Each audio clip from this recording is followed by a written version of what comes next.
नमो खण्डमण्डलाकारं व्याप्तं येन चराचरं तत्पदं दर्शितं येन तस्मै श्रीगुरवे नमः। गुरुर्ब्रह्मा गुरुर्विष्णु गुरुर्देवो महेश्वर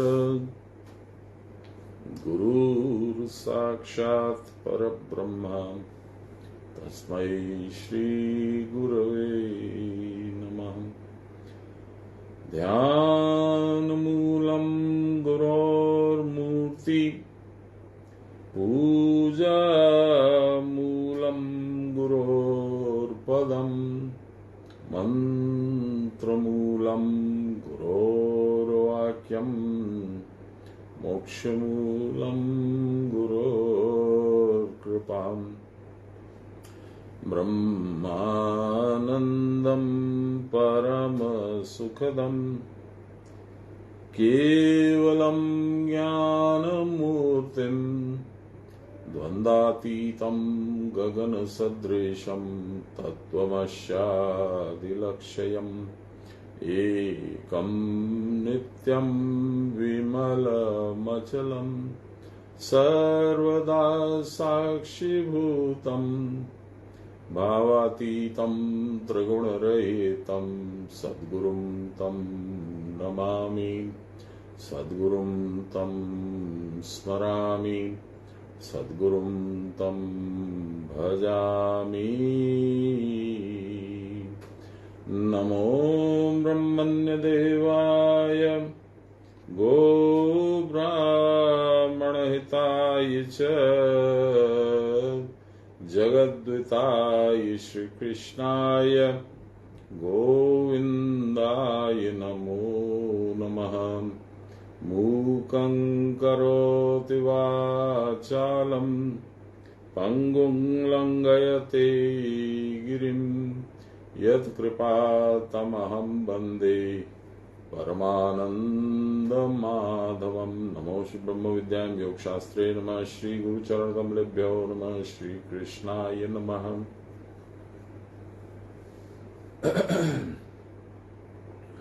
भगवान के बारे में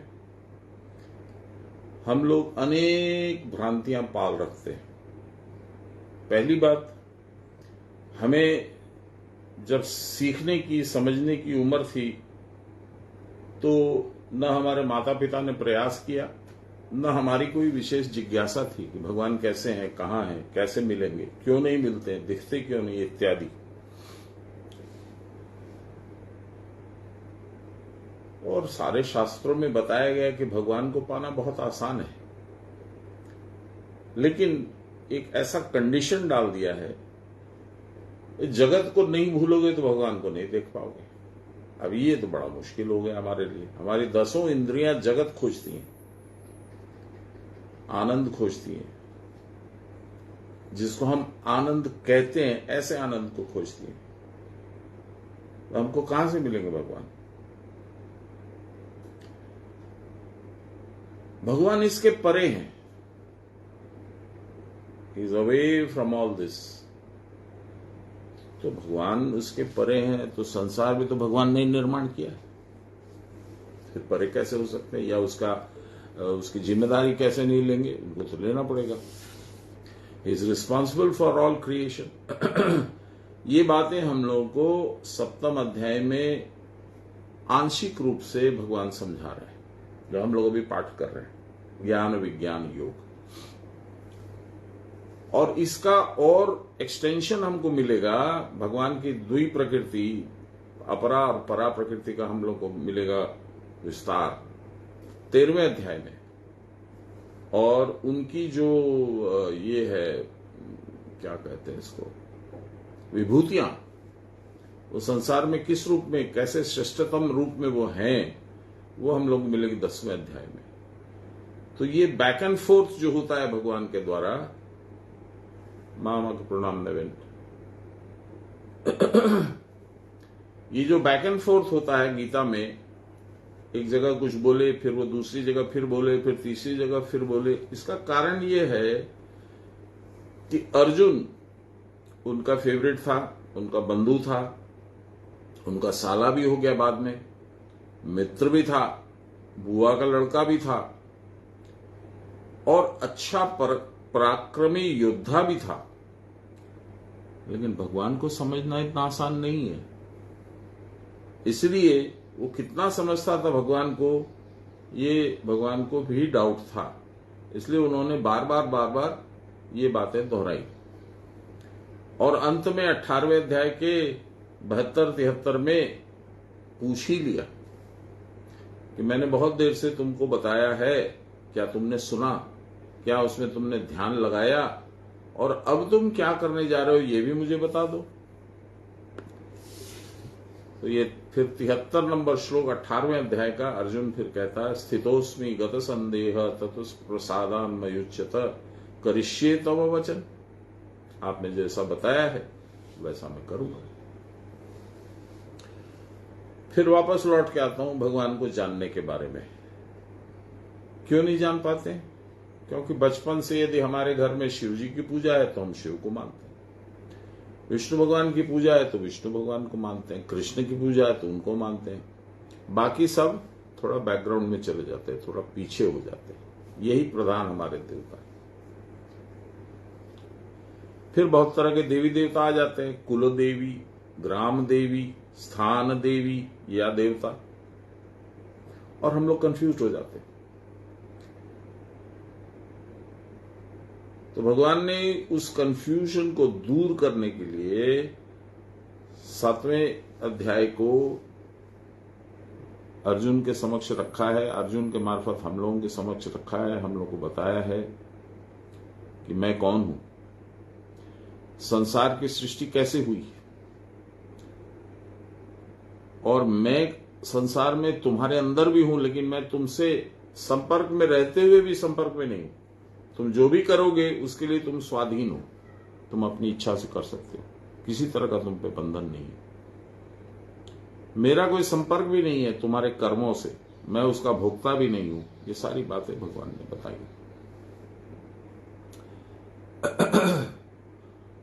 और फिर उन्होंने बताया कि जो कुछ होता है वह मेरी शक्ति, जिसको अपरा शक्ति बोलते हैं, या उसको हम लोग साधारण भाषा में प्रकृति कहेंगे, प्रकृति के द्वारा गुण के साथ होकर के वो सारे काम होते हैं।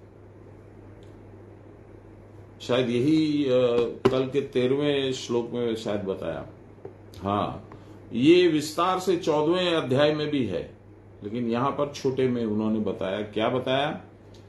त्रिभिर्गुणमय भारवैरेमि सर्वमिदं जगत मोहितम ना विजानाति मामेभ्य परमभ्ययम्। मेरे 3 गुणों के खेल में अधिकांश जगत मोहित हो जाता है, फंस जाता है, उसको समझ नहीं आता मैं वो कहां है, क्या कर रहा है, क्यों कर रहा है, बस वो करता जाता है। इसका कारण ये है कि ऐसा जीव मुझे जानता ही नहीं है। सुन लीजिए, इन तीनों गुणमय भावों के द्वारा ये सारा जगत मोहित है। इन सब भावों से विलक्षण और इनके नियंता निर्विकार मुझको जान ही नहीं पाता। आप लोगों को मैंने चंडी से भी एक छोटा श्लोक बताया था, प्रसंग बताया था।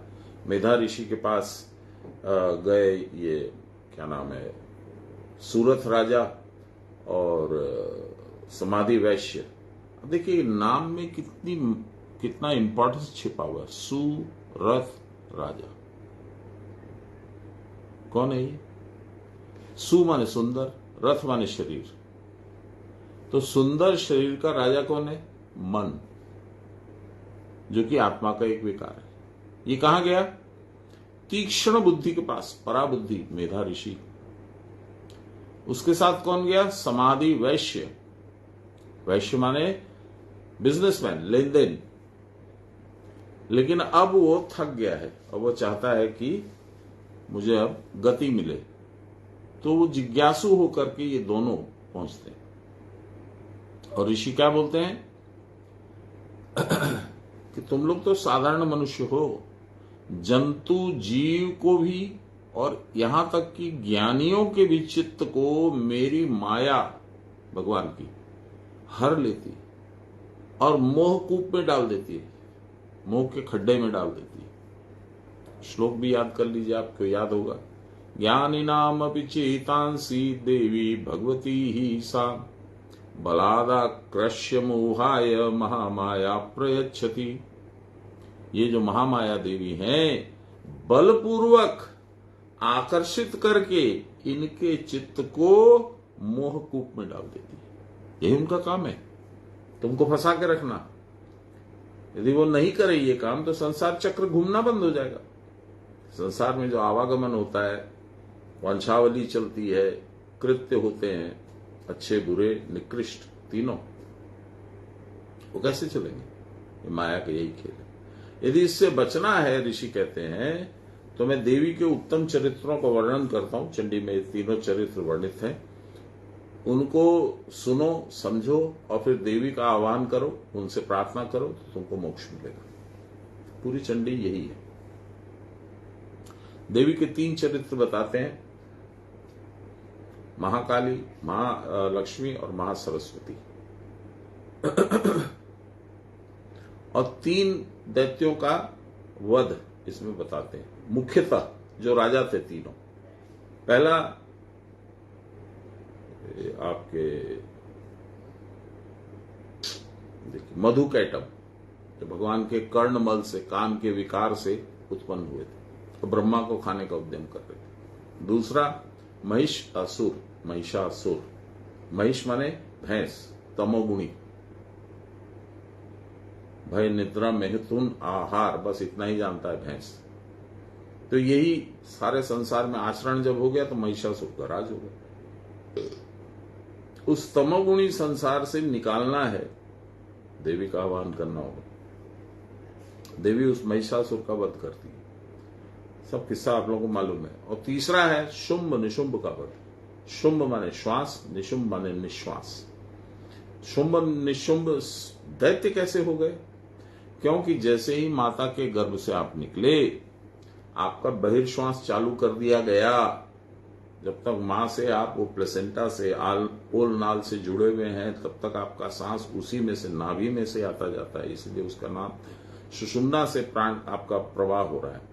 लेकिन मां के गर्भ से तो आप निकल चुके हैं, अब तो वो जो कनेक्शन है उसको काटना होगा। तो उसको पकड़ करके काट दिया जाता है, आपको उल्टा लटका के हिला डुला के आपकी बहिर्श्वास चालू की जाती है। और बच्चा पहली बार जब रोता है, बाबा बराबर बोलते थे, to know God you have to enter your mother's womb. भगवान को जानने के लिए माता के गर्भ में पुनर्प्रवेश करना होगा। जो कलकत्ता वासी इस समय सुन रहे हैं, यदि उनके लिए संभव हो तो कल लाइव गीता हम लोग करेंगे। 4 बजे से 5 बजे तक संवेद, 5 बजे से 7 बजे तक गीता पाठ। आइएगा तो अच्छा लगेगा आपको भी, मुझे तो बहुत ज्यादा लगेगा। और यदि नहीं आ पाइएगा तो अभी जैसे हम लोग लाइव कर रहे हैं ऐसा भी चलेगा, आपकी सुविधा अनुसार आप देख लीजिए, आने से बेटर होगा। आज का श्लोक है 14 नंबर 7वें अध्याय का। दैवी ह्यैषा गुणमयी मम माया दुरत्यया मामेव ये प्रपद्यन्ते माया मेताम तरन्ति ते। सिंपल।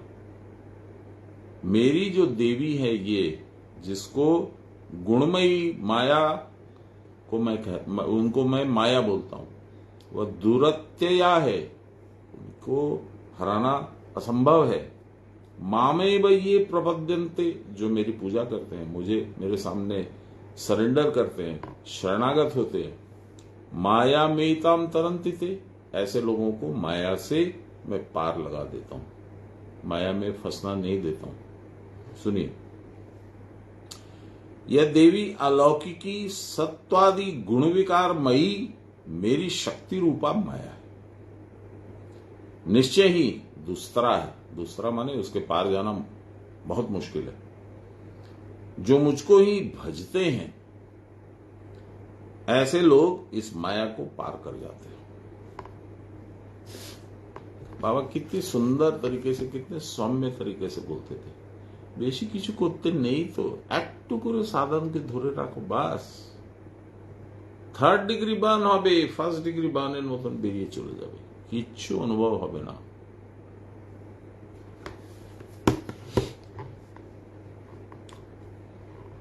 आध्यात्मिक व्याख्या। दैवी अर्थात कुटस्थ ब्रह्म में रहते रहते दैवी गुण प्राप्त होता है। मेरी माया आत्मा में है। ब्रह्म भिन्न अन्य वस्तु देखने से ब्रह्म को नहीं देख पाता। मैंने अभी 2 मिनट पहले बोला, भगवान को हम लोग नहीं देख पाते इसलिए कि हम लोग संसार को देखते हैं। और यही चीज कठोपनिषद में यमराज ने नचिकेता को बोला, प्राणान चिखानी व्यतृणत स्वयंभो तस्मात् परांग पश्यन्ति, बाहर का देखते हैं, न अंतरात्मना। फिर उसका उपाय बताते हैं, कश्चित धीरा प्रत्येक आत्मना मैक्षते आवृत चक्षुम अमृतात्मिच्छिन्न। कुछ धैर्यवान लोग अमृतत्व प्राप्त करने की इच्छा से आंखों को बंद करके मुझे प्रत्यक्ष करते, यानी साधन करते।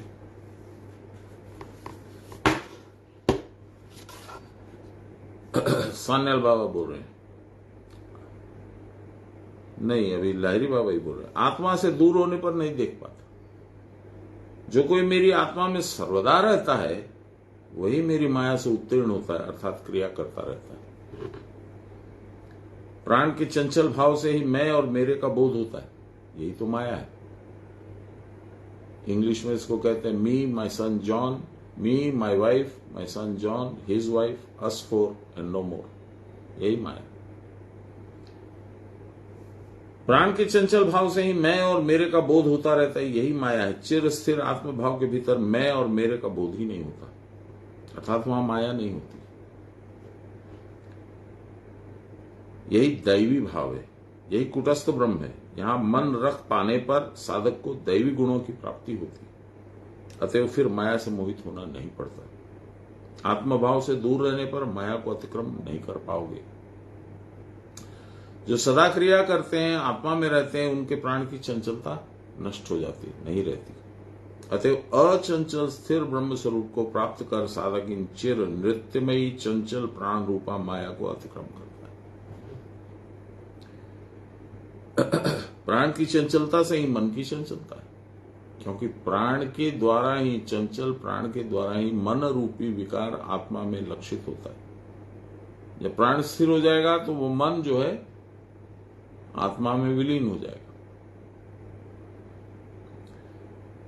मन के चंचल रहने पर ही आत्मा के स्वरूप को कोई समझ भी नहीं पाता, क्योंकि आत्मा स्थिर है। मन के स्थिर हुए बिना उसको पकड़ नहीं सकते। अंधकार जिस घर को आश्रय कर लेता है उसको ही आवृत करता है। इसी प्रकार चंचल प्राण जिस स्थिर प्राण आत्मा के आश्रित है, उसी चिर स्थिर भाव को वह ढक देता है, आच्छादित कर देता है। आत्मक्रिया के द्वारा इस चंचल प्राण को स्थिर कर लेने पर वह स्थिर प्राण के साथ एक हो जाता है। वह जो दुख क्लेशमय चंचल प्राण है, जिसकी शक्ति से परिचालित होकर मन एक विषय से दूसरे विषय में दौड़ता रहता है और नाना प्रकार के दुख और कष्ट पाता रहता है, वही मन यदि विचार कर आत्मक्रिया के द्वारा उनके शरणागत होता है तो वह इस साधना के फलस्वरूप सुदुस्तरा माया अर्थात चांचल्य भाव को अतिक्रम कर सकता है। मन लगाकर क्रिया करने पर ये सारी बातें समझ में आएंगी, नहीं तो नहीं आएंगी। बहुत लोग समझते हैं कि शरणागत होने का अर्थ है उनके पर भार देकर अपने कोई प्रयत्न न करना। भगवान तू जाने, तेरी मर्जी, मैं तो तेरे ऊपर निर्भर हूं, হবে না।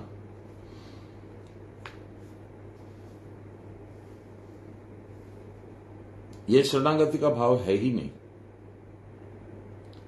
यह चित्त की मूढ़ता है और आलस्य आदि जनित प्रमाद है। विचार विहीन होने पर ही मन में इस प्रकार का भ्रम उत्पन्न होता है। शंकर ने कहा है, सर्वधर्मान परित्यज्य मामेव मायाविनम स्वात्मभूतम सर्वात्मना ये प्रपद्यन्ते ते मायामेताम सर्वभूत चित्त मोहिनीम तरन्त्यतिक्रामन्ति। इसको थोड़ा विश्लेषण करने की जरूरत है। सर्वधर्मान न परित्यज्य, ये आप लोग को मालूम है 18वें अध्याय का 66 नंबर श्लोक है, मेरा फेवरेट था। बाबा ने बहुत विस्तार से इसको समझाया था मुझे। सारे धर्म जिसको तू अपना धर्म मानता, पति धर्म, पत्नी धर्म, बेटा धर्म, बाप धर्म, समाज धर्म, देश धर्म, उनको सबको फेंक एक किनारे, साइड हो जा। मामेव मायाविनम स्वात्मभूतम सर्वात्मना, मैं सारे मायाविनम स्वात्मभूतम सर्वात्मना, ऐसे लोग जो हैं ये प्रपद्यन्ते, मेरी जो पूजा करते हैं शरणागत होकर, ते माया मेताम, उनको माया में से सर्वभूत भूत चित्त मोहिनी, सारे प्राणियों के चित्त को मोह लेने वाली जो चित्त मोहिनी शक्ति है मेरी माया, तरंत्य अतिक्रामंती, उनको पार भी लगा देता हूं और उनका छुटकारा भी करवा देता हूं। आवरण और विक्षेप शक्ति द्वय ही अविद्या या प्रकृति है, यही चंचल प्राण है। और माइनंतु महेश्वरम, स्थिर प्राणी आत्मा या महेश्वर है। जो दूसरी ओर न देखकर केवल गुरुवाक्य में विश्वास करके क्रिया करते रहते हैं, वे ही स्थिर प्राण महेश्वर को जान सकते हैं। किसी दूसरी ओर न देखकर केवल क्रिया का आश्रय लेना ही उनकी शरणागति है। इसको फिर से पढ़ता हूं। हम लोग भ्रमित हो जाते हैं, हम लोग किसी न किसी उपाय को ढूंढ करके उसके पीछे लग जाते हैं। कोई पंडित बोल देता है आपकी इसमें महामृत्युंजय का जप करा लीजिए, कोई बोलता है ये अंगूठी पहन लीजिए, कोई बोलता है नीलम पहन लीजिए, कोई हीरा पहन लीजिए, मानिक पहन लीजिए, मूंगा पहन लीजिए, पुखराज पहन लीजिए। बहुत सारे उपायों को हम लोग लगा लेते हैं, जो मेन उपाय है उसको नहीं लगाते हैं। वो क्या है? क्रिया करते जाना। सुनिए, किसी दूसरी ओर न देखकर केवल क्रिया का आश्रय लेना ही उनकी शरणागति है। इस प्रकार के शरणागत व्यक्ति ही इस माया को अतिक्रम कर सकते हैं, उनका ही चंचल प्राण स्थिर भाव धारण कर सकता है। इस प्रकार शरणागति और पौरुष प्रयत्न एक ही बात हो गई। पुरस्कार के बिना प्रारब्ध क्षय नहीं होता, संस्कार छूटते नहीं। पुरुष की शक्ति ही तो पौरुष है। पुरुष कौन है? जो तुम्हारे अंदर है, उत्तम पुरुष, उसी की शक्ति है पौरुष। पुरुष एकमात्र आत्मा है। मनुष्य साधन करता है तो उस आत्मशक्ति के द्वारा ही करता है। यह चंचल प्राण ही महामाया है, यही बलपूर्वक आकर्षण करके जीव को मोहयुक्त कर देती है। देखिए, मैंने 2 दिन से मैं बोल रहा हूं, अभी यहां बाबा ने लिखवा के भेज दिया। बलादाकृष्य मोहाय महामाया प्रयच्छति, दुर्गा सप्तशती। परंतु जो अपनी दीनता समझकर आर्त भाव से उनके शरणागत होता है, जो समझता है कि इन सब उपाय से कुछ नहीं है, मैं तो तुम्हारे शरणागत हूं प्रभु, आप ये रास्ता बताओ, उसका परित्राण करना उनका स्वभाव है। भगवान उसको रास्ता बताएंगे, उसको छुड़ाएंगे, उसका कल्याण करेंगे। यह जानकर जीव को निश्चित हो जाना चाहिए, निश्चिंत हो जाना चाहिए, किसी दूसरे और न देखकर गुरुवाक्य में विश्वास करके अटल श्रद्धा के साथ क्रिया करते रहना चाहिए। इसी से जीव बारंबार के जन्म मरण के क्लेश से छूट सकता है। मंत्र जाप कर दृढ़ विश्वासा, मंत्र सोही जो वेद प्रकाशा। वेद माने ज्ञान। अभी हम लोग क्या चैप्टर पढ़ रहे हैं? ज्ञान और विज्ञान। कैसे कड़ी एक दूसरे से जुड़ी हुई हम लोग के शास्त्रों में, एक बात वहां, एक बात वहां, एक बात वहां, पर सारी बातें एक ही हैं।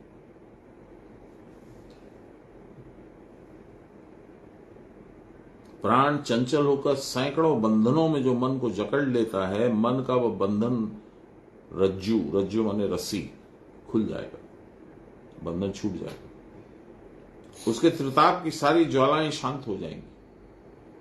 क्रिया करके कुटस्थ से स्थित होने पर सारे दैवी गुण साधक को आश्रय करते हैं। जो आत्मा में रहता है वह माया का स्वरूप देखता है और तब फिर वह माया से मुक्त नहीं होता। जो क्रिया नहीं करता है वह आत्मा में नहीं रहता है, इसलिए वह माया को न जान सकता है न पकड़ सकता है। क्रिया के द्वारा स्थिर भाव प्राप्त होने पर वह माया अतिक्रम की जा सकती है। बाबा क्या बोलते थे? बहुत सुंदर बोलते थे बाबा। एटा के बोले भ्रामरी गुहा, इसको कहते हैं भ्रामरी केव, गुहा माने गुफा। এখানে যতক্ষণ থাকবে বেঁচে থাকবে, এখান থেকে বেরোলেই ভ্রম তোমাকে ধরবে। As long as you stay in there, you are safe. The moment you step out, all sorts of illusions will catch you. মায়া का तो यही काम है। তো কি দরকার বাবা, একটু ধ্যান লাগিয়ে ওখানে ভেতরে থাকো, কি দরকার, বেরোবার তো কোনো দরকার নেই।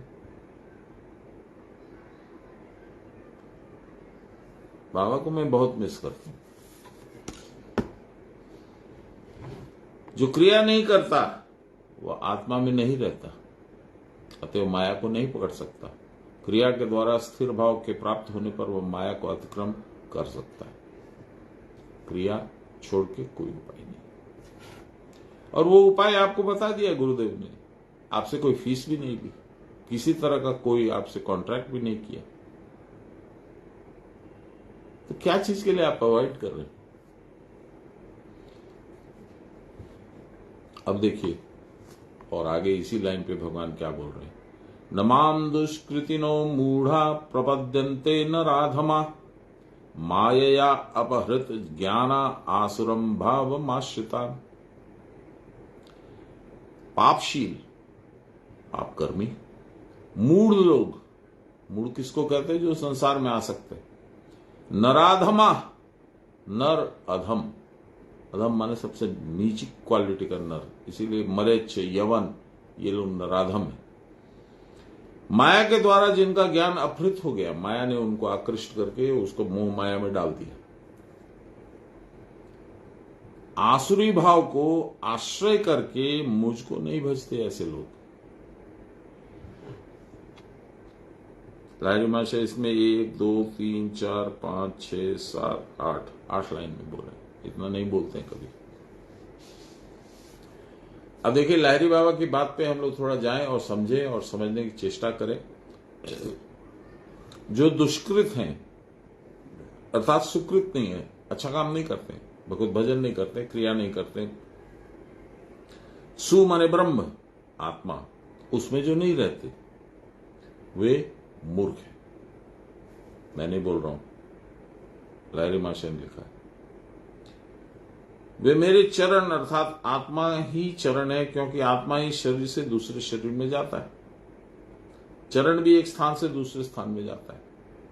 इसमें प्रकृष्ट रूप से नहीं पढ़ते, आत्मा में नहीं पढ़ते, अर्थात क्रिया ही नहीं करते।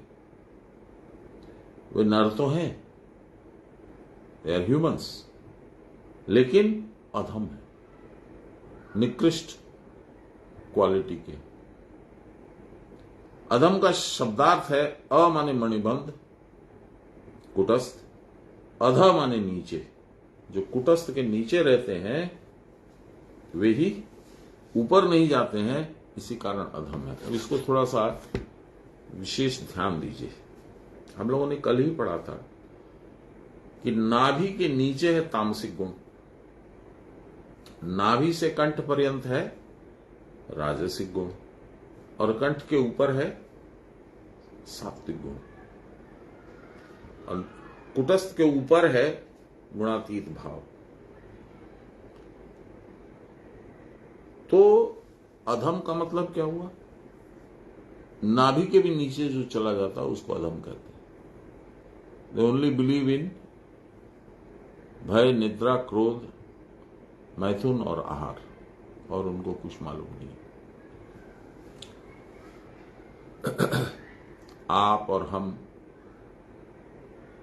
भगवान की कृपा से ऐसे गुरुओं के संपर्क में रहे हैं, इतनी कृपा हम लोग को मिली, भगवान ने रास्ता दिखाने वाला पथ प्रदर्शक हमारे सामने लाके खड़ा कर दिया, और उसने कृपा करके हमको रास्ता बता भी दिया। अब यदि हम तामसिक गुण में नाभि के नीचे में फंसे रहेंगे, या नाभि से लेके यहां तक में रजोगुण, ये पैसा लाओ, ये लाओ, ये लाओ, ये लाओ, ये फैक्ट्री लगाओ, बिजनेस करो, ये जाओ, वो जाओ, घर संभालो, तो मौत तो अपनी समय से आएगी, तो छोड़ेगी नहीं। तो कहां रहना है, क्या करना है? यहां रहना है, कुटस्थ में। कुटस्थ में क्या है? कबीरदास जी ने बोला, बड़ा सुंदर, मैं कई बार सुना चुका हूं। बिना चंदा रे बिना भान, न चांद है न उसकी रोशनी। बिना चंदा रे बिना भान, सूरज बिना होयो जियारो रे। अरे हेली मारी, हेली माने सहेली, सहेली माने बुद्धि। मनुष्य को की सबसे बढ़िया सहेली, सबसे उत्तम सहेली वो अपनी बुद्धि को मानता है, उसके आगे वो कुछ नहीं समझता। तो फिर से गाता हूं। बिना चंदा रे बिना भान, सूरज बिना होयो जियारो रे। अरे हेली मारी, पर इसको परदेश बोलते हैं। परदेशा मत जाई, निरख ले यही उजियारो है। परख ले यही उजियारो है। कबीरदास जी ने तो बोल दिया 600 साल 550 साल पहले। आपने कभी सुना ही नहीं, मैंने कभी सुना ही नहीं, और सुन भी लिया तो इस कान से सुना, इस कान से निकल गया। इसी बात को 1962 में सान्याल महाशय ने अपने भक्तों को बोला। क्या बोला? परेर कथा ना बोलिया निजेर कथा बोलूं। आत्मा की बात करो, शरीर की नहीं। शरीर तो दूसरा है, तुम्हारा साथ नहीं देगा, सबको छोड़ के चला जाएगा। परेर संगे ना बसिया निजेर संगे बसुन।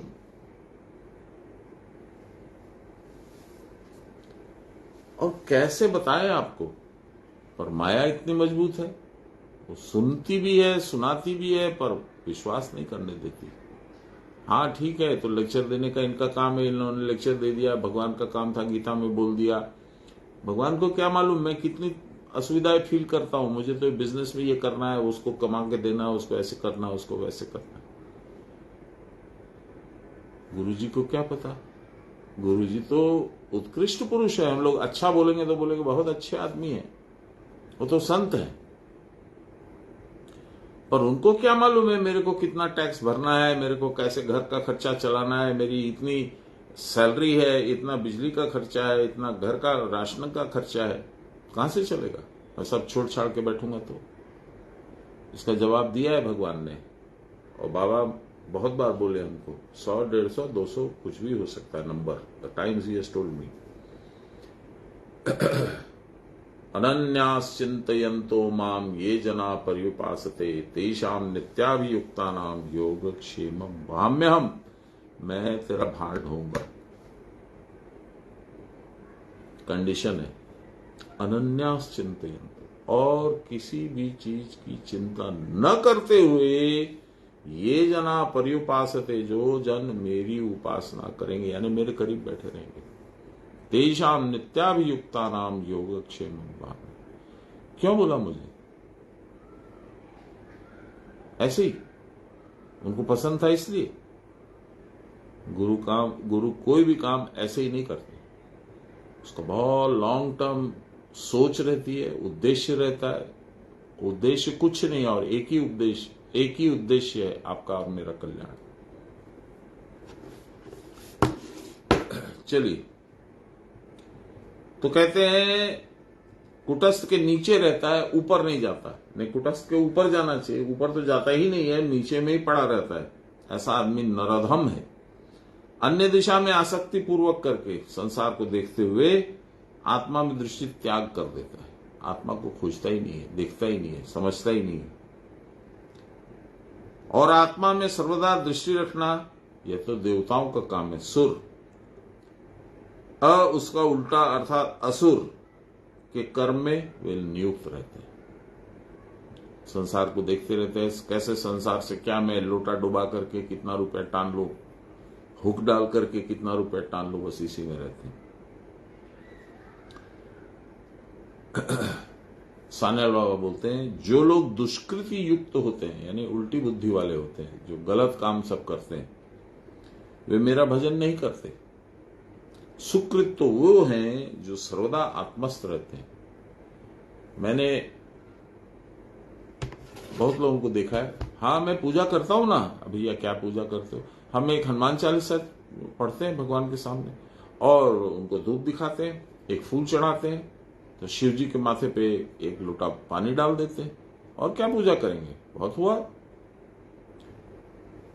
आपने कैसे निर्धारित किया कि ये बहुत है कि कम है कि ठीक है? आपका मन इतना ही बोलता है, ये भी आप भगवान पे कृपा करके कर रहे हैं। शिव जी पे लोटा डालते हैं, एक लोटा पानी डालते हैं, हनुमान जी को धूप दिखलाते हैं। हनुमान जी कौन है जानते नहीं, शिव कौन है जानते नहीं, लोटा पानी का क्यों डालना जानते नहीं, हो गई पूजा।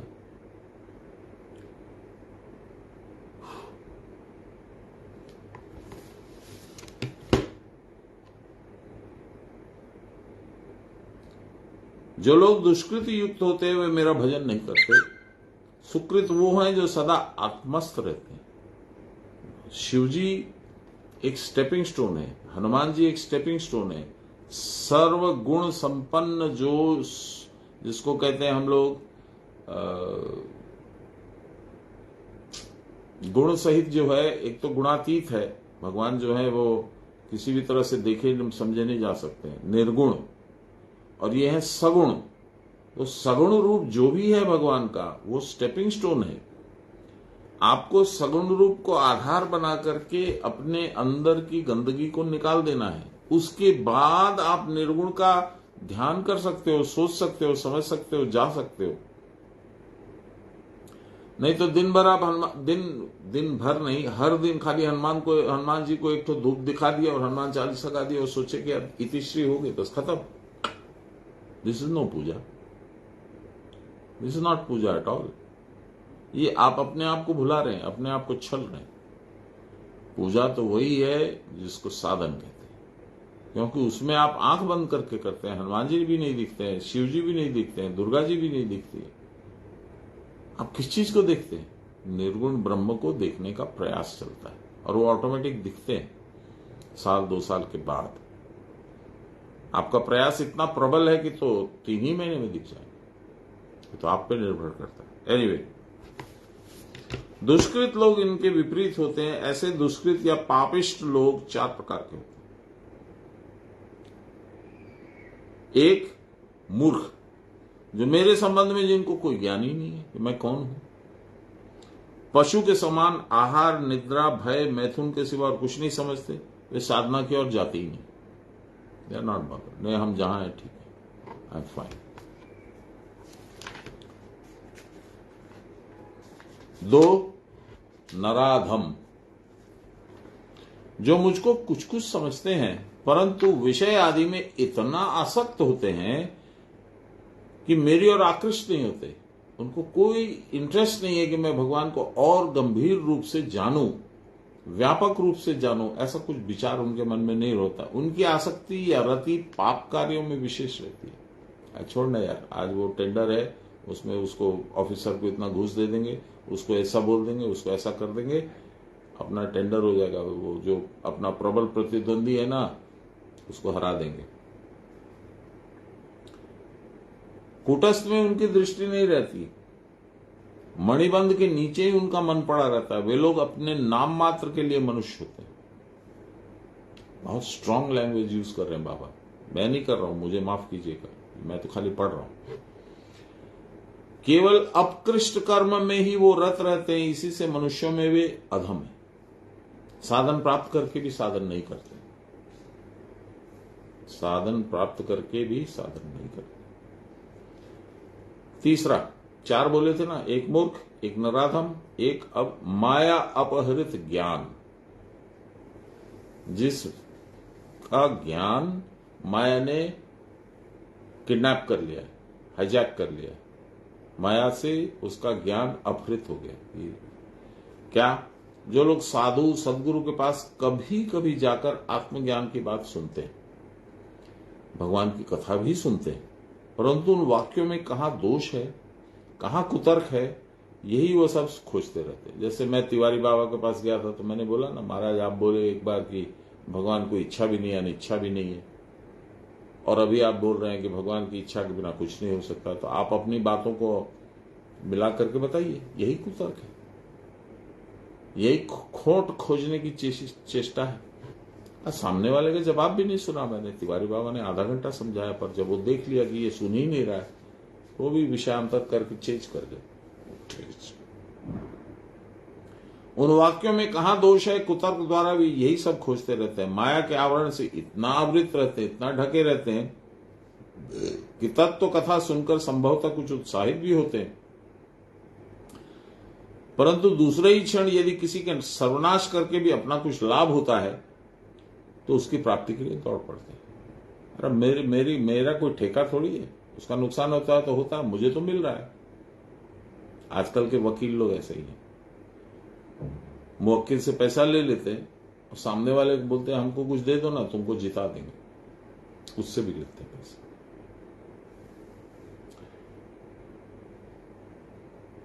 संसार मिथ्या है, ये वह सुनते हैं, मन को भी ऐसा बात ठीक ठीक जंचती है ये बात, परंतु उसी समय यदि पुत्र पीड़ा या किसी विपद का समाचार पाते हैं तो उनका धैर्य छूट जाता। अरे अरे क्या हुआ बच्चे को, रुको रुको छोड़ो।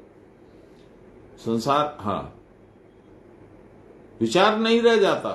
लोगों को दिखलाने के लिए, साधना करने के लिए बैठ जाते हैं, परंतु यदि उनके सुनने में आ जाएगा कि अमुक साधु के पास मंत्र सीखने से लोहे को सोना बना पाओगे, तो वो उसी वक्त साधन छोड़ के उसके पास दौड़ जाएंगे। उनका ज्ञान मानव माया के द्वारा अपहृत होता है, कवर्ड, पर्दा गिरा हुआ है, ज्ञान के होते हुए भी न होने के समान होता है। इस प्रकृति के लोग साधन प्राप्त कर लेने पर भी साधना की ओर आकृष्ट नहीं होते। आसुर प्रकृति, चौथा, आसुर प्रकृति।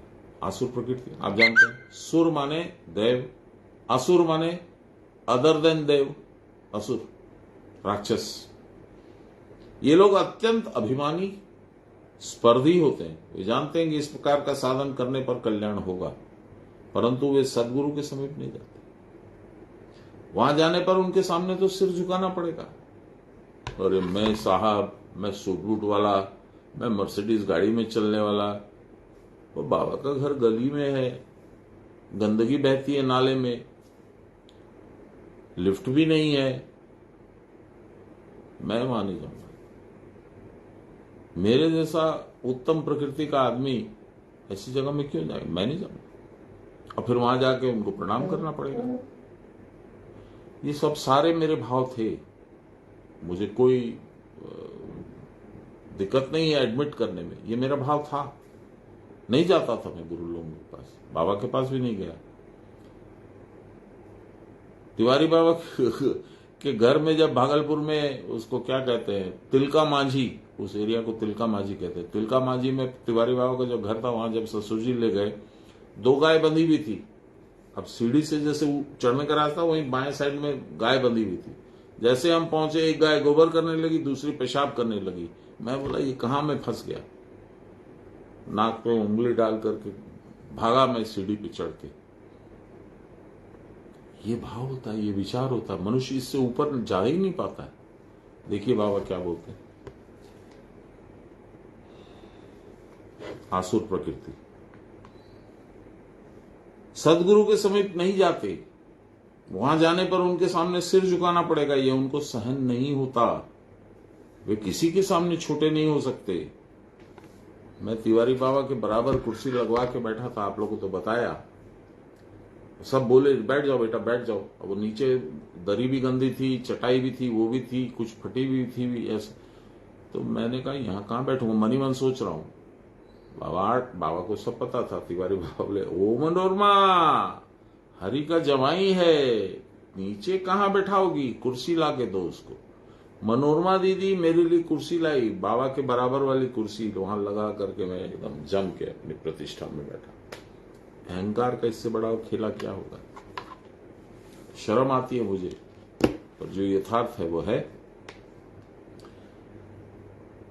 जिस बात को वो जानते भी नहीं, उसको भी जानने का दम भरकर लोगों के सामने अपनी प्रतिष्ठा बनाए रखने की चेष्टा करते हैं। इसके लिए मिथ्या बोलना पड़े तो उसे बोलने में भी उनको संकोच नहीं है। कोई अच्छे आदमी है, लोग उसके प्रति श्रद्धा भक्ति करते हैं, बाबा तो आसुर प्रकृति के लोगों को सहन नहीं होता, मुझे नहीं सहन होता था। मैं समझता था मेरे ससुर जी का दिमाग खराब हो गया। साधु के नाम पर व्यर्थ ही निंदा फैलाते हैं। साधु नामधारी लोगों में भी इस प्रकार के असुर होते हैं, जिनको साधु कहा जाता है, साधु नामधारी, ऐसे लोगों में भी इस तरह के असुर होते हैं। वो क्या करते हैं, किसी अच्छे साधु का सुनाम सुनकर वे सहन नहीं कर पाते। वो बहुत अच्छे साधक हैं, कुछ नहीं है, वो बकवास है, उनका तुम अंदर की बात जानते नहीं हो, उनमें ये है, ये है, ये है। यदि मिथ्या निंदा करने से भी उनकी प्रतिष्ठा नष्ट न हुई तो उनको मृत्यु मुख में डालने में भी उनके मन में संकोच नहीं होता। उनका विश्वास होता है कि वे स्वयं ही सर्वापेक्षा श्रेष्ठ हैं। यहां तक कि अपने आप को भगवान कहकर प्रचार करने का दुस्साहस भी उनमें यथेष्ट होता है। हिरण्यकश्यप के समान किसी को भगवत भजन करके देखते हुए अत्यंत क्रुद्ध हो उठते हैं।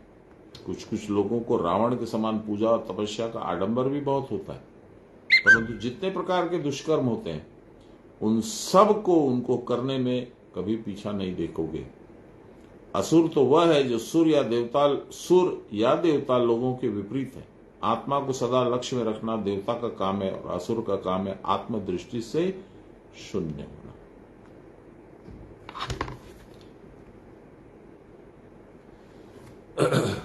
16वां श्लोक। 4 तरह के लोग मुझे भजते हैं। देखिए यहां पे अभी क्या पढ़ा बाबा ने, पापशील, मूढ़ लोग, नराधम, माया के द्वारा ज्ञान अपहृत, ऐसे आसुरी भाव वाले मुझको नहीं भजते। अब जो भजते हैं उनकी कैटेगरी सुनिए, जो भगवान का भजन करते हैं। चतुर्विद्या भजन्ते माम जना सुकृतिनो अर्जुन, आर्तो जिज्ञासुर अर्थार्थी ज्ञानी च भरतर्षभ। हे अर्जुन, 4 प्रकार के लोग मेरा भजन करते हैं। कैसे कैसे?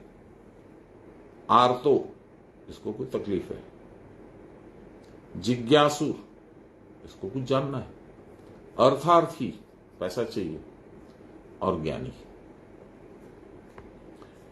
हे अर्जुन, भरत श्रेष्ठ अर्जुन, रोगाभिभूत, किसी भी प्रकार क्लिष्ट, बहुत तकलीफ है, बहुत तरह का रोग है या कुछ पीड़ादायक रोग है, आत्मज्ञान की प्राप्ति, रोग वाला एक, दूसरा हुआ आत्मज्ञान की प्राप्ति यानी जिज्ञासा, क्या जानूं मैं, कैसे भगवान है, कैसे मिलेंगे, कहां मिलेंगे, कैसे कैसे क्या क्या प्रोसेस है, जिज्ञासु। अर्थार्थी, भोग और ऐश्वर्य को चाहने वाला, और ज्ञानी। 4 प्रकार के सुकृतिशील लोग मुझको भजते। सुनिए लाइनी माशे 3 लाइन। 4 प्रकार के भले आदमी मुझको भजते हैं। आर्त होने पर, चोट लगी है, रोग है, कुछ दूसरी तरह की तकलीफ है, तो भगवान को भजते हैं। ब्रह्म क्या है यानी जिज्ञासु, जो इसका अनुसंधान करते हैं, अर्थ के लिए प्रार्थना करते हैं अथवा किसी कामना के लिए प्रार्थना करते हैं, और ज्ञानी जो क्रिया की परावस्था में रहते हैं। यही 4 प्रकार है।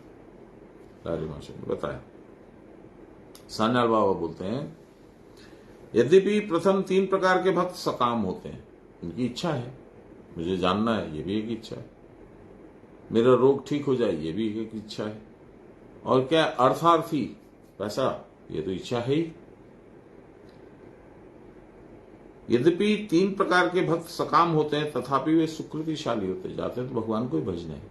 संपर्क तो भगवान के ही आते हैं, वो नहीं तो भगवान का भजन क्यों करते? रोग हुआ तो चिकित्सक की सहायता ली जाए, इसके लिए भगवान को क्यों पुकारना? जब चिकित्सक रोग को शमन करने में समर्थ नहीं होता तब आर्थ पुरुष कातर होकर उनका ही आश्रय लेते हैं। डॉक्टर भी बोलता है, भाई हमसे जो संभव था हमने सब कर दिया, अब तो भगवान को पुकारिए, वही कुछ करेंगे तो करेंगे। सुने होंगे बहुत बार। रोग दूर करने के उद्देश्य से आज भी बाबा तारकनाथ, बाबा बैद्यनाथ के यहां लोग धरना देते हैं। कोई कोई साधु के पास साधन सीखते हैं इस आशा से कि साधु के आशीर्वाद से रोग दूर हो जाए, अथवा उनके प्रदर्शित साधन पथ का अनुसरण करके व्याधि के हाथ से छुटकारा मिल जाएगा। डाकू व्याघ्र आदि के द्वारा आक्रांत होने पर प्राण रक्षा के लिए व्याकुल चित्त से भगवान के निकट कातर भाव से प्राण की भीख मांगना भी आर्त भक्त का लक्षण है। प्राचीन काल में गजेंद्र ने ग्राह के भय से और द्रौपदी ने सभा के बीच वस्त्रहीना होने के डर से प्राणपण से भगवान को पुकारा था। भगवान को भगवान की भक्ति के लिए नहीं पुकारा था, अपने अपने स्वार्थ के लिए पुकारा था और उनके शरणापन्न हो गए थे। यह भी आर्थ भक्ति का सुंदर दृष्टांत है, इसमें कोई गलती नहीं है। तो बहुत सुंदर भजन है, जगजीत सिंह का एक लाइन खाली याद आ गई। करुणा कर द्रौपदी पुकारी, पल में लिपट गए बनवारी, या छवि कृष्ण बिहारी की। पूरा याद नहीं है। करुणा कर, हे प्रभु अब करुणा कर, करुणा कर द्रौपदी पुकारी, पल में लिपट गए बनवारी। 1 सेकंड लगा, वस्त्र का विस्तार करते रहे, दुशासन थक करके गिर गया। गज ने क्या किया आप लोगों को सब मालूम है, पहले अपनी ताकत लगाई, जब नहीं हुआ तो उसके इमीडिएट उसकी पत्नी उसके बच्चे आके ताकत लगाए, उसमें भी नहीं हुआ तो पूरा जो हाथी का झुंड था वो लगाया, फिर भी नहीं हुआ, तब उसने पुकारा भगवान बचाइए। भगवान तुरंत गरुड़ पे आरूढ़ होकर के चक्र से उसका गज का उसका ग्राह का गला काट दिया। ये शापित थे, ग्रज भी ग्राह भी। वो किस्सा आप लोग को सबको मालूम है।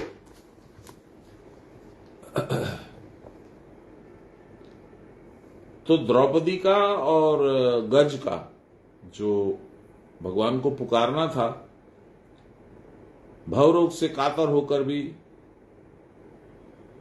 कहां चला गया, सुंदर उदाहरण है, कहां लिखा है। संसार की ज्वाला यंत्रणा से व्याकुल होकर अर्थात भवरोग से कातर होकर भी कोई कोई उनके शरणापन्न होते हैं। जो जिज्ञासु हैं, आत्मानुसंधान के लिए साधु संग करते हैं, शास्त्र पढ़ते हैं, ब्रह्म क्या है, जगत क्या है, मैं क्या हूं, इनका रिश्ता क्या है, ये सब विचार करते हैं और साधनाभ्यास भी करते हैं, वे ही जिज्ञासु हैं। प्रत्येक युग में अनेक जिज्ञासु भक्त देखने में आते हैं, इस कलयुग में भी जिज्ञासु भक्त का अभाव नहीं है। इतने बड़े विराट विश्व को देखकर तथा जीव के जन्म मरण आदि क्लेश को देखकर जिज्ञासु न होना ज्यादा आश्चर्य की बात है।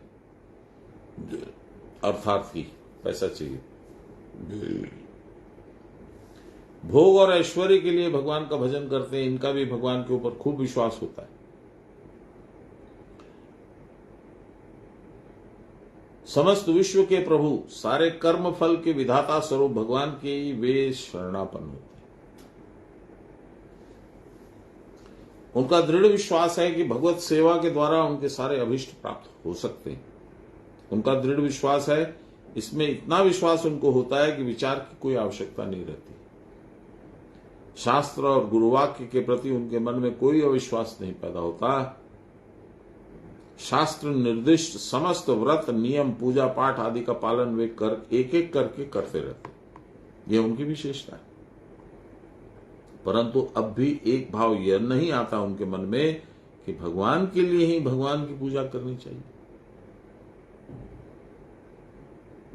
लाहिरी महाशय ने, सान्याल महाशय ने बहुत जगह लिखा है, सहकामी सुमिरन करे, पैसा जिसको चाहिए, दूसरा जिसको चाहिए, सहकामी सुमिरन करे, पावे ऊंचा धाम, प्रतिष्ठा मान पैसा वैभव ऐश्वर्य सब मिलता है। सहकामी सुमिरन करे, पावे ऊंचा धाम, निहकामी सुमिरन करे, पावे अविचल राम।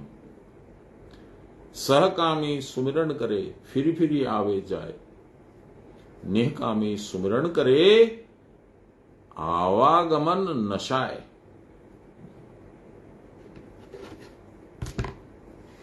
मुझे फिर गाना वो याद आ गया, बंगला वाला, आप लोगों को सुनना पड़ेगा। जोगिन ने जो सिखाया मुझे, एरे भिखारी সাজায়ে কি রঙ্গ তুমি করিলে।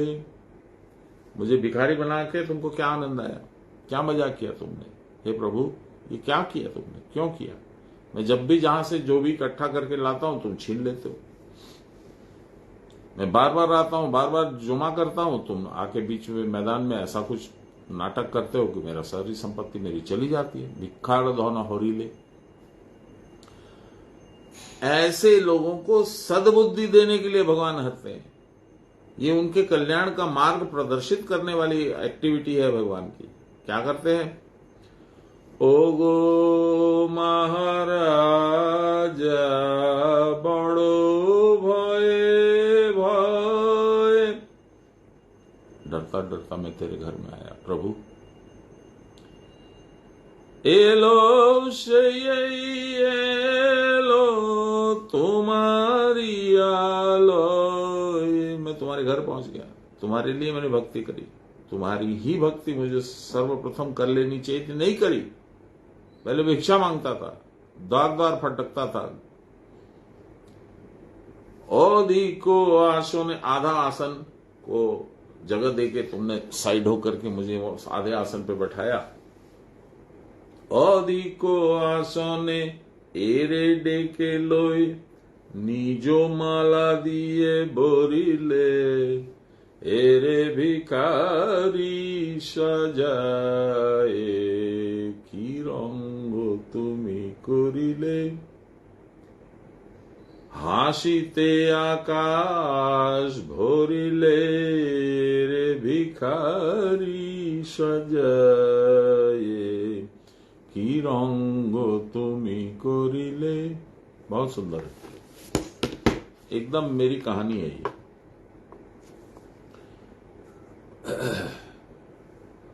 परंतु जब भी यह भाव मन में नहीं आता कि भगवान के लिए भगवान की पूजा करनी चाहिए, तभी तो भीख मांगता रहा, गांव गांव भटकता रहा, कुछ न कुछ व्यवसाय कर लूंगा, ऐसा कर लूंगा, जमा कर लूंगा। नहीं किया तो भगवान ने किया। क्या किया।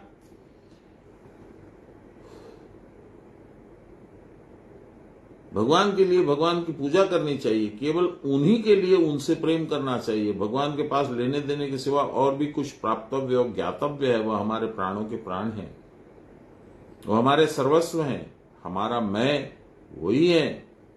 आदि भावों को गंभीरता अब भी उनको प्राप्त नहीं होती, इसलिए भीख मांगते रहते। अर्थार्थी लोग क्रिया केवल शक्ति या विभूति ही खोजते हैं, यही उनको मिलता भी है। सहकामी सुमिरन करे पावे ऊंचा धाम। शक्ति संचय कर लेने और साधन शक्ति प्राप्त कर लेने के कारण जिज्ञासु की अपेक्षा वे श्रेष्ठ होते। इस श्रेणी के भक्त पूर्व और वर्तमान युग में अनेक हो गए, जब आजकल इस श्रेणी के भक्त अधिक देखने में लेकिन नहीं आते। ध्रुव आदि इसी श्रेणी के भक्त है। भगवत कृपा से ये लोग ज्ञान प्राप्त करके पश्चात मुक्ति पद को प्राप्त करते। ज्ञानी उपयुक्त 3 प्रकार के भक्त सकाम होते हैं। उनकी कोई ना कोई इच्छा होती है, रोग हट जाए, नाम हो जाए, पैसे आ जाए, मेरी जिज्ञासा खत्म हो जाए। ज्ञानी भक्त ही केवल निष्काम होते हैं। ज्ञानी के मन में कोई फलाभिसंधान नहीं है, मुझे ये मिलेगा, ये जानने से मुझे ये मिलेगा, कुछ नहीं। ज्ञान से ही वो संतुष्ट हो जाते हैं। प्राण के आकर्ष में पड़कर भगवान के सिवा उन्हें कुछ अच्छा भी नहीं लगता। जीवन में वह जो कुछ करते हैं सब भगवान के लिए करते हैं। कोई वासना या कामना उनका हृदय स्पर्श नहीं करती। वे तत्व साक्षात्कारी पुरुष होते हैं। तत्व माने भगवान, साक्षात्कारी माने जिसके साथ मिलना हो गया, तो तत्व साक्षात्कारी पुरुष होते हैं। ब्रह्मानंद में मस्त होते हैं। ज्ञान वैराग्य संपन्न निर्विण्ण पुरुष आत्म प्रेम में उन्मत्त होकर देह विभ्रम से रहित होते हैं। ज्ञान के परिपाक के लिए वह जो साधना करते हैं उसका उल्लेख भागवत में इस प्रकार मिलता है। यदारंभेषु निर्विण्ण विरक्त संयतेन्द्रिय अभ्यासेनात्मनो योगी धारयेत चलम मनः। योगी जब कर्म में निर्विण्ण और कर्म फल में विरक्त होते, मिला ठीक, नहीं मिला ठीक, तब वह संयतेंद्रिय होकर आत्माभ्यास के द्वारा मन को स्थिर और निर्विकल्प करते हैं, ऐसी स्थिति में, अचल स्थिति में ले जाते हैं। इसीलिए भगवान ने अपने ज्ञानी भक्त उद्धव को उपदेश देते हुए कहा था, आप लोगों को मालूम है, बोला था वृंदावन घूम क्या पहले तो देखिए यहां क्या बोलते, त्वं तु सर्वं परित्यज्य स्नेहं स्वजन बंधुषु मय्यावेश मन सम्यक समदृक विचर स्वगत। तुम सब कुछ छोड़कर स्वजन बंधुओं में स्नेह का त्याग करके मुझ में सम्यक प्रकार से मन समाहित करके और समदृष्टा होकर पृथ्वी पर पर्यटन करो। साधक साधन करते कि ये अंत में कहा था, शुरू में तो यही कहा था वृंदावन घूम के और राधा से जरूर मिलना।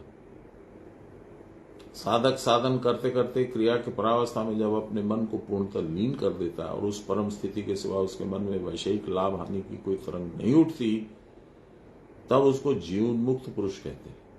पूरी की पूरी गुरु पंक्ति ऐसी ही थी। ये कैसी थी फिर से सुन लीजिए। साधक भजन करते करते क्रिया की परावस्था में जब अपने मन को पूर्णतः लीन कर देता है, वो परावस्था में ही रहते थे, उस परम स्थिति के सिवा उनके मन में वैषयिक लाभ हानि की कोई तरंग नहीं उठती। क्या मिला क्या नहीं मिला ऐसा कुछ नहीं, उनके विचार ही नहीं उठता।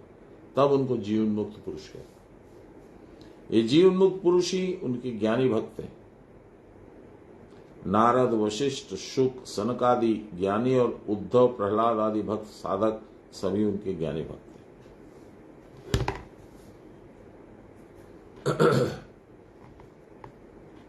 17वां श्लोक कल हम लोग पढ़ेंगे। तेषां ज्ञानी नित्युक्त एक भक्तिर्विशिष्यते प्रियो ज्ञानिनो अत्यर्थमहं स च मम प्रिय। कौन सा भक्त मुझे प्रिय? 4 प्रकार के भक्त बताए अभी, अब इसमें प्रिय कौन है ये कल हम लोग विचार करेंगे। ब्रह्मार्पणम ब्रह्म हविर्ब्रह्माग्नो ब्रह्मणाहुतम ब्रह्मैव तेन गंतव्यम ब्रह्म कर्म समाधिनाम। नमो श्री ब्रह्म विद्याम योग शास्त्रे नमः। श्री गुरुचरण कमलेभ्यो नमः। श्री कृष्णाय नमः। श्री कृष्ण गोविंद हरे मुरारे, हे राम नारायण वासुदेव। श्री गुरु चैतन्य हे आत्मदेव, हे मात दुर्गे हर विश्वनाथ। सर्वे भवन्तु सुखिनः, सर्वे सन्तु निरामया, सर्वे भद्राणि पश्यन्तु मा कश्चित् दुःखभाग् भवेत्। असतो मां सद्गमय, तमसो मा ज्योतिर्गमय, मृत्योर्मामृतं गमय। आभिराभिमयी। बोलिए प्रेम से गुरु महाराज की जय, परम गुरुदेव की जय, परात्पर गुरुदेव की जय, परमेष्ठ गुरुदेव की जय, गुरु माता की जय। हर हर महादेव। मामर प्रणाम निवेदन, बाकी लोग सबको जय गुरु। कल मिलते हैं। कल लाइव सेशन है। जो लोग कलकत्ता वासी हैं कृपा करके आइएगा।